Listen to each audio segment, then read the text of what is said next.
My college football team is playing the national championship game. We need snacks, we need some food, appetizers, we need a shirt, we need a Snackadium. Let's go, let's do all these projects.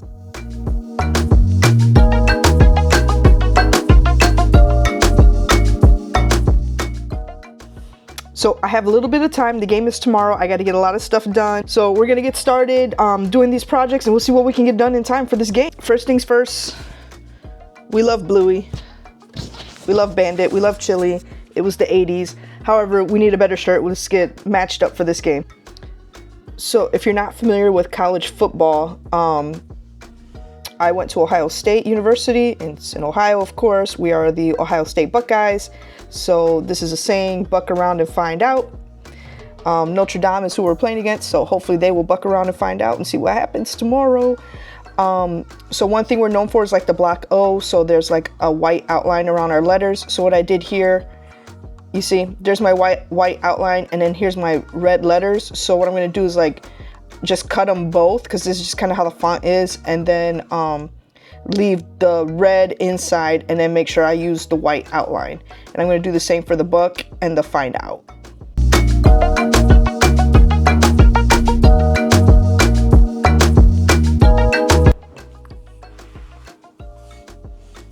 I don't know how to feel right now. I'm here about to weed out like the HTV for this shirt, and all of a sudden I get a message on Etsy from someone who wants to like do a bulk order and order 15 shirts from my Etsy shop.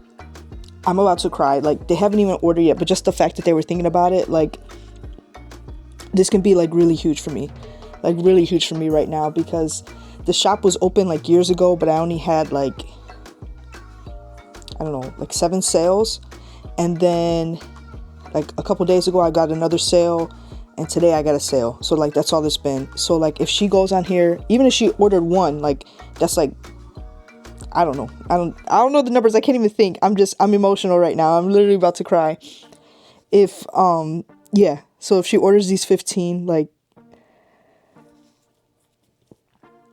it's going to be amazing. Even if it's just one, I'd be happy. I'm happy in general, just because I got that other sale and then that sale today. So, ooh, pray for me. I'll keep you updated.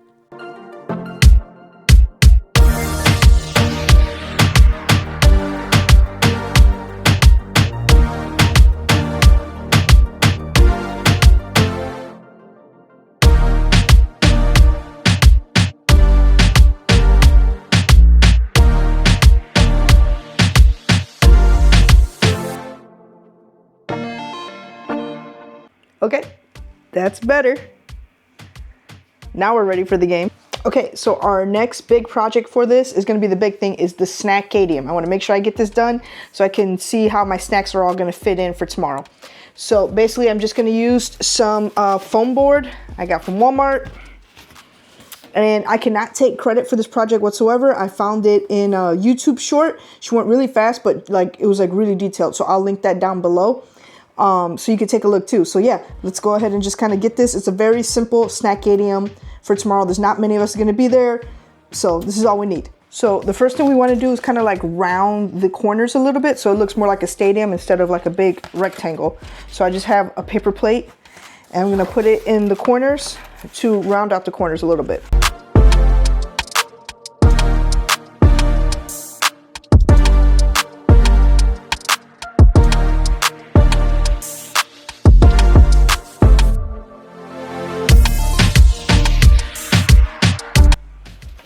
Okay.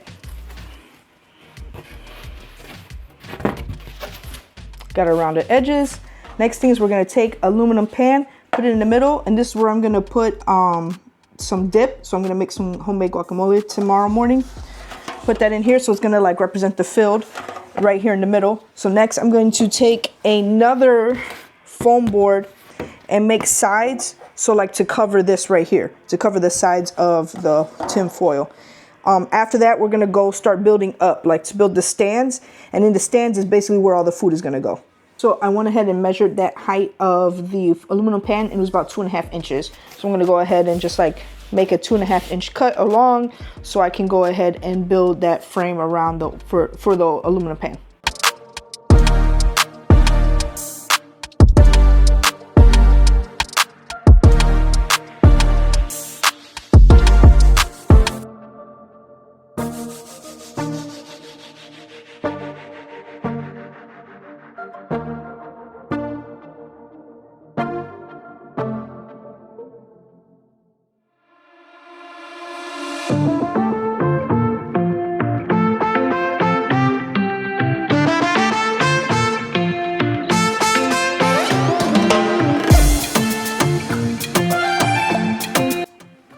So that took a little bit longer than I expected, but here we go. So I cut the like dividing sections for the stadium. So there's two sizes. There's like the bigger one and then the smaller one. So the bigger ones are going to be for the ends. So you need 4 of those, and then you need 6 of those smaller ones that are for the shorter sides. I spent some time like measuring and trying to make it perfect, and it still wasn't. So I was gonna put measurements. There's no point. There's no point. Just kind of like eyeball it, cut it. Like nothing's perfect here, and it's okay. This is a one-time use because it's foam board. Like you put food in here, like you can't use it again, honestly. So here we go. Let's just try and put this thing together and see what happens.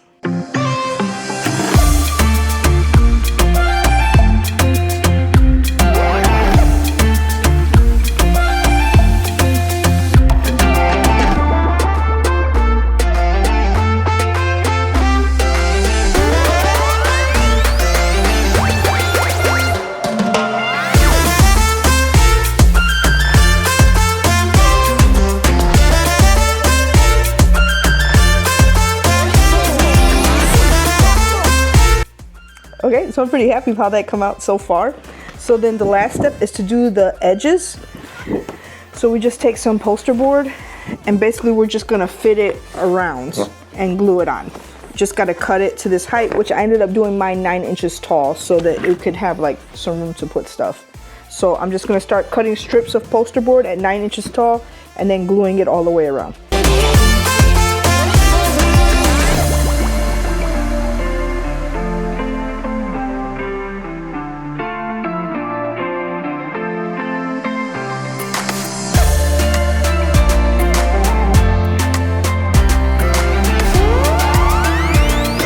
Structure is done. It's a little bit janky because I mean it is like foam board and poster board glued together, but I think it's gonna look a lot nicer like once all the food's in there and it can like hide like some of the seams and like some of the like rough edges. I don't know, we'll see. Also, if I have some time tomorrow, I'll go ahead and like cut out, like print out some things like to decorate the side, like team names and stuff like that. But if I don't have time, it's just gonna stay like this white because I still have to like prepare some of these like little appetizers and stuff that's gonna go inside. So we'll see what happens. It's the next day. I was just really tired last night, so I had to go to bed, but I'm up nice and early to get ready because today is game day. So here we go. We got to get started with all of our snacks. First things first, the most important for an OSU Buckeyes game is to make Buckeyes. So if you're not from Ohio or maybe the Midwest or the United States, I don't know, whatever. If you don't know what Buckeyes are, it's basically sweetness on top of sweetness. So like the state tree of Ohio is the Buckeye tree. So that's why we're the Buckeyes, because there's these nuts that grow on the trees. They're called Buckeye nuts when you take them out. Anyway, so they're brown with like tan inside. So anyways, we make these treats with like peanut butter in the inside. It's like a ball of peanut butter with dipped in chocolate. And then it looks like a Buckeye. So, I don't know, I love chocolate with peanut butter. I think it's like one of the best things you can ever mix together. Reese's is my favorite candy. So, we're making Buckeyes because that's a staple for an OSU Buckeyes game. Let's go. So, you need to melt your chocolate. You can use a double broiler, whatever you're gonna use, microwave, whatever. I have this like Wilton candy melter pot, whatever. So I'm gonna go ahead and use this to melt my chocolate, but because it takes a little bit longer, I'm gonna go ahead and get that started. Usually you do the second and you do the peanut butter mix first, but this time I'm gonna do the chocolate first just because it takes longer to melt. It's gonna sit in here and it just keeps it at like a more like even temperature, and then it'll keep it warm as I'm dipping so I don't have to worry about the chocolate hardening. So I'd have it set to the higher setting and I'm gonna put 2 cups of chocolate chips in here.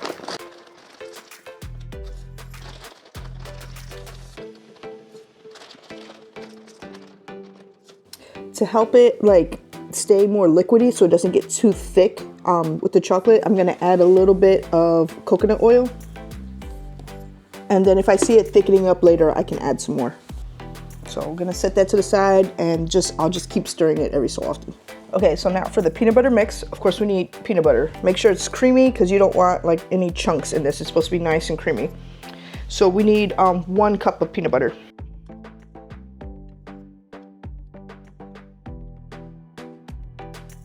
Next, we need 5 tablespoons of room temperature butter, not melted, not hard, not cold, just room temperature. So I use these like Crisco baking sticks all the time. It's butter and it's always room temp. I just like the taste of it. This is what I use to make like all of my chocolate chip cookies, peanut butter cookies, whatever. So I'm just gonna use this, and what makes it really nice is it, you know, it's a stick, so it's got like your measurement lines here. So 5 tablespoons. Next, 1 teaspoon of vanilla extract. So we're gonna go ahead and start mixing that up. Afterwards, we're gonna add in our powdered sugar, but right now, let's start creaming that. We want that to be nice and creamed. While that's creaming, let's go ahead and start giving this a stir. As you see, it's starting to melt. Just go ahead and stir that around and get that coconut oil mixed in there. Now it's time to add in our powdered sugar. We just need 2 cups of powdered sugar. We're gonna add it right to our mixture. I'll show you what it looks like so you can see what it looks like nice and creamy. Look at that, beautiful, nice and creamy. Everything's mixed. It's got a nice soft consistency.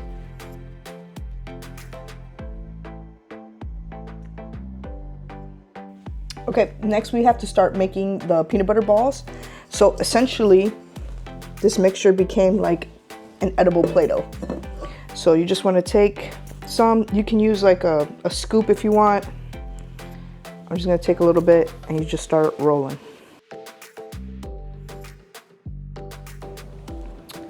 So you can see that I varied very much in the size of the different balls, but even with that, I got 23 out of that one mixture. So now I need to go and put this in the fridge at least half an hour. We want it to get nice and chill, maybe even an hour, so that when we dip it in the chocolate, like it won't all melt, because you can see it's like very soft. This is just parchment paper to keep it from sticking. Okay, final step for the Buckeyes. We have them all nice and chilled. We're gonna use a toothpick, stick it in there, dip it in the chocolate, make sure it looks still like a Buckeye, kind of get some of that excess chocolate off, and then put it back on the tray.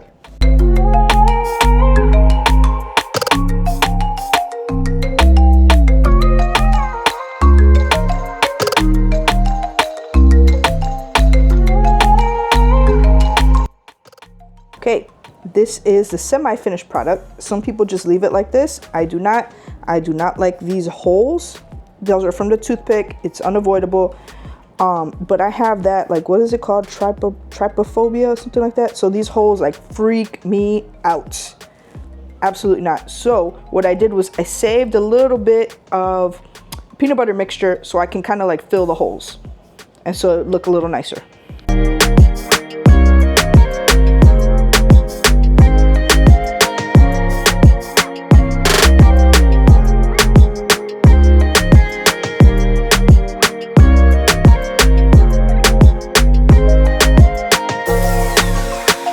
Okay, they're all set. We just need to throw them back in the fridge, let them like firm up some more.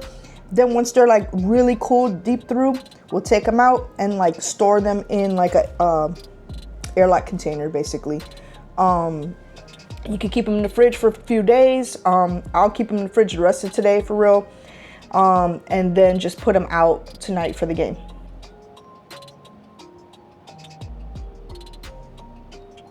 Moving right along, we're going on to our second project, which is very similar to the first one. This is just, people call it different things, Chex Mix, Muddy Buddies, or Puppy Chow, something like that. Literally the only reason I'm making this is because I was supposed to make it for Christmas and I ran out of time, so I didn't make it. So then I was gonna make it for New Year's. You get where the story's going. So I have all this stuff, so I'm just gonna make it because I'm just like, all right, let's just make this and get rid of all these ingredients. So here we go.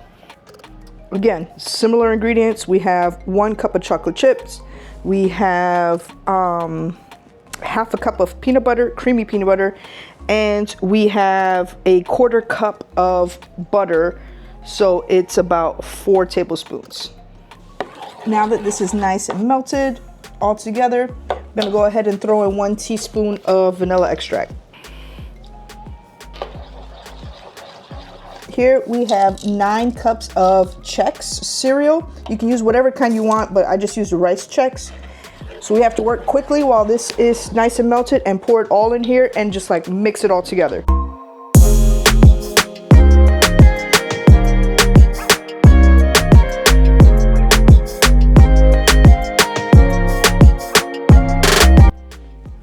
Okay, so now we have powdered sugar again. There are 1.5 cups of powdered sugar in this just Ziploc bag. Now this Chex Mix is all nice and mixed with our chocolates. We're just gonna start dropping in here and we're gonna shake it all up.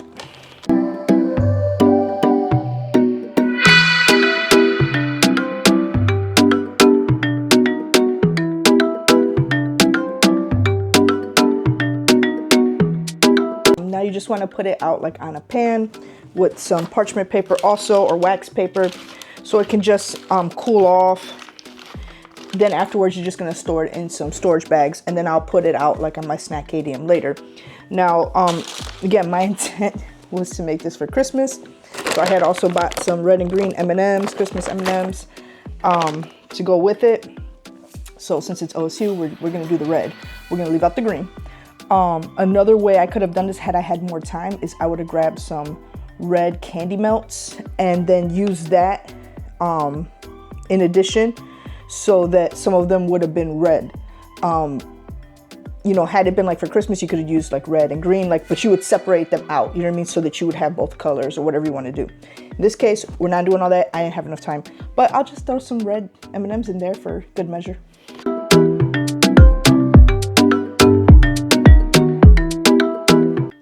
So what's great about using that Wilton candy melting pot or whatever,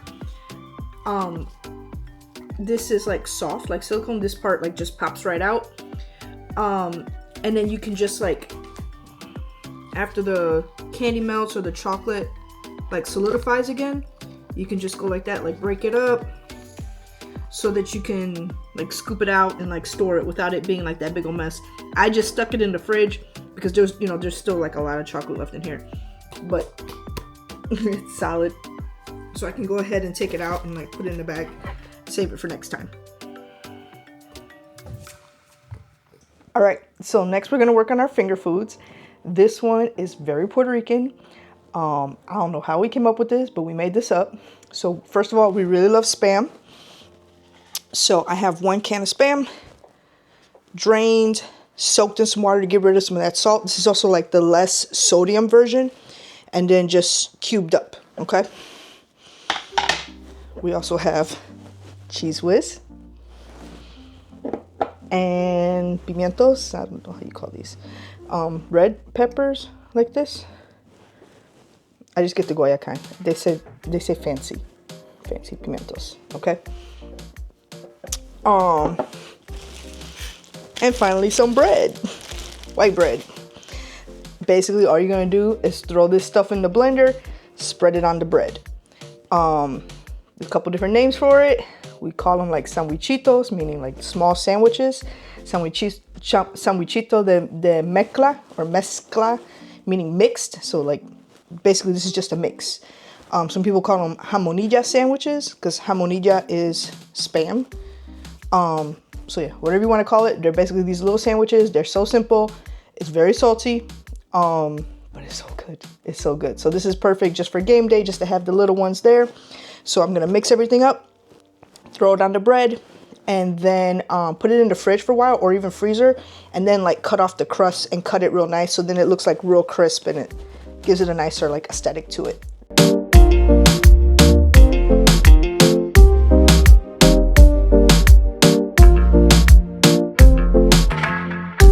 We're not gonna use the whole jar of these. We're just gonna throw a couple.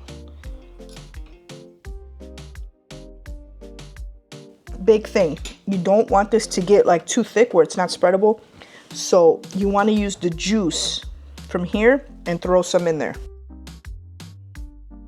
That makes it like more liquid, but then also gives it flavor too. And there we have it. I just did 2 passes and I scraped on the sides a little bit, but it's nice and spreadable. So we're gonna move it to a bowl so it makes it easier to do the sandwiches.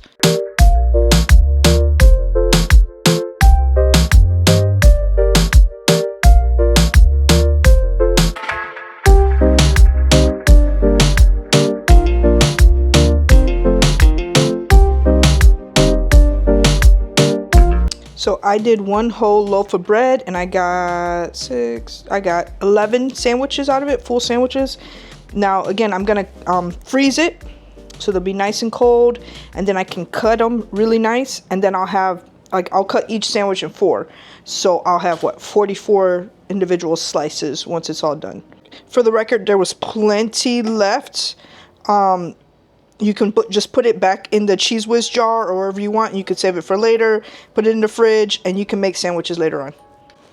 Now, these are nice and frozen, so it's a lot easier to go ahead and cut.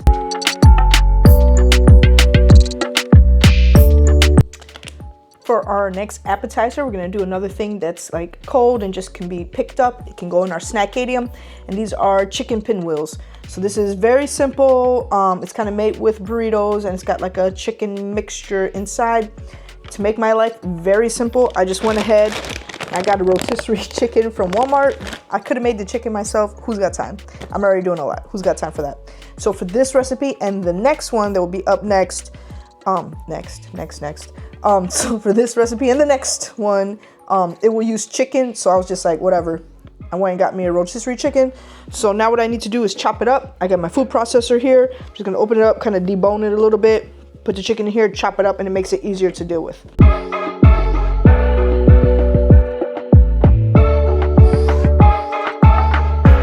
Nice and chopped. Okay, so now we're going back to our blender or mixer here. So we've got 1 cup of our chicken. Again, I needed the rest of that chicken for the next recipe, so don't worry about that for now. Let's put it to the side. 1 cup of chicken here. We also needed 8 ounces of softened cream cheese. So this is a hack for if your cream cheese is still in the fridge and you need it softened quickly. Throw it in like a big cup like this or something else with some warm water, or like lukewarm, like kind of cold. And then by the time you go to use it, it's been sitting there for a minute. By the time you go to use it, it's nice and softened. So I'm gonna throw this right in. Okay, of course we need some kind of seasoning in here, but we're keeping it simple. So we're using some ranch seasoning. This is just Hidden Valley Ranch. It's just a little packet. I'm gonna use 2 teaspoons of it. Next, we're gonna need 1 cup of shredded cheddar cheese. Okay, finally we need about 3/4 cups of bacon, cooked bacon, cooked. Now I could have fried it up myself this morning. Again, trying to save time.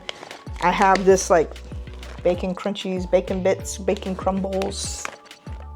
We're just gonna go with this. We're keeping it simple today. I know it doesn't taste as good. Last but not least, we need 2 tablespoons of milk, just milk.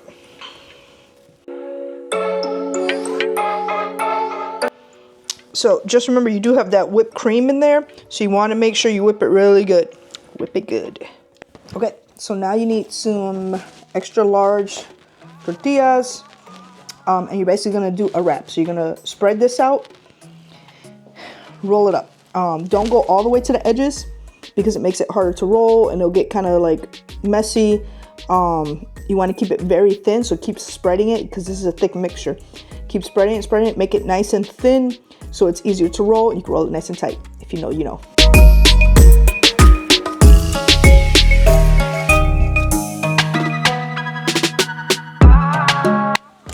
So basically now all you have to do is go ahead and refrigerate them or even freeze it so that they're nice and hard and it's easier to cut. And we're just gonna cut them, and then the sides will look like little pinwheels. So these are going in the freezer because I don't have that much time. So I need them to be, you know, good enough to cut very soon.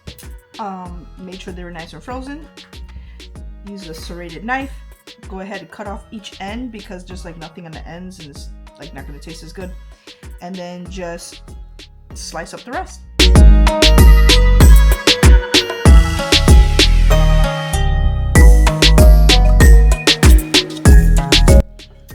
Next we have one of our dips. So I'm doing 2 dips today because it's a game. You need like chips and a dip, right? So this is gonna be just your classic buffalo chicken dip. However, I changed my recipe up a little bit because I do not like seafood. Yes, go ahead and judge me now. I do not like seafood. So most people put Old Bay seasoning in their buffalo dip, and I'm not a fan because it just tastes like seafood to me. Sorry. Go ahead, tear me up in the comments. So I don't use Old Bay seasoning, and then I also do not like blue cheese. It is disgusting. And I'm a cheese person. I love like all cheeses, but blue cheese is an abomination. So we're not using blue cheese. Sorry. Not sorry. Okay. So we're starting off with that chicken that I chopped up earlier from the rotisserie. So for my recipe, we need 3 cups of that. Luckily, I put enough in the first time, so it literally gave me exactly 4 cups of chicken. So I had 1 cup for that those pinwheels recipe, and then I had 3 cups for this. I also needed 2 packages of cream cheese that are already softened. So I went ahead and I used my same trick from earlier to soften the cream cheese. So that's what I have here, is the 3 cups of chicken and the 2 packages, or 16 ounces total, of cream cheese. There we have that. Okay, so now for my recipe, we're gonna throw in pepper jack cheese. I love pepper jack cheese. So I'm also going to make up for the blue cheese that I'm not putting in. So I always end up putting like a cup, at least a cup of pepper jack cheese. So this is a 2-cup bag, so I usually about like half the bag, maybe a little bit more. Next, I use ranch dressing. So obviously I'm a big fan of ranch dressing. It's the greatest ever. Don't argue it, it just is. 2 tablespoons-ish ranch. And finally, we need our buffalo or like hot sauce. So I use Frank's Red Hot. I know I'm basic, but I like it. About a cup-ish, maybe a little bit less. Depends on like how hot you want it, whatever. It's got cayenne peppers in it, so some people will season it with cayenne pepper. I just don't. I feel like this is enough for me. I'm cool with that. I'm simple. This is 12 ounces, so I don't know. If I do a cup, it's like 8 ounces. So like most of the bottle, but not exactly. Now we're just gonna put everything in a pan. Usually I use like this square one I have. Sometimes they say use a round one. I don't care. I'm using this because I want less cleanup. So I'm just gonna put it in here. As much as it fills is good.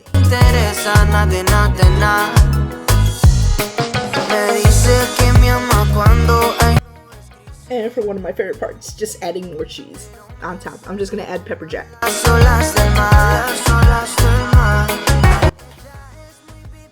All set to go. My oven's already at 400 degrees. So I'm just gonna throw this in the oven. It's gonna take about 25-30 minutes, maybe a little bit more, because I like the top layer of cheese to be like a little bit like burnt, kind of. Not burnt, but you know what I mean. Crisp. So since the game's not till later, I'm gonna go ahead and make it so that it's all like done. But I'm not gonna like do the crisp layer until later. So basically, I'm gonna cook it so that it's done, cover it up, and then like later on, I'll throw it in the oven again to just heat it up again and crisp that top layer. Okay, so the final step is making this guacamole. Yeah, I'm very, very late. The game starts really, really soon. I've done nothing else but prepare, so I have to finish this guac. So I already like pre-cut everything. I don't have measurements. I'm just gonna show you kind of like how I mix and put everything together. All right, have about 10 aguacates there. This is 1 white onion. This is 1 like bunch of cilantro. This is about 5 or 6 Roma tomatoes. The trick here is you want to get all the water out as possible. Another time when I have some time, I will show in depth like how I cut them so they look like nice and like dry like that, so it doesn't water down your guac. I have 2 serrano peppers here. You can use kind of whatever peppers you want. I usually put more because I like a little kick to my guac, but my sister's coming and she can't handle the heat. She's got stomach problems, so only 2. I did 2 limes. I already put 1/2 of a lime in here so that they wouldn't like start turning brown. And then of course I have some minced garlic, and then I'll use like sea salt, coarse sea salt. But yeah, I'll show you how I kind of put it all together. Also, just a really quick disclaimer, like I'm not Mexican. This is not like traditional, like this is what I've learned and what I've done over the years. So like usually you're supposed to do it with, I don't know how you call it, but like a pilon, mortar, I don't know. Anyway, so I'm not doing that, but I use a potato masher. These aguacates, they were like really hard. That's all I could find at the store. I did my best over the last 2 days to try and ripen them up. That didn't quite work out. So this is not gonna be as smooth as I would like it, just because they're not as ripe. Is this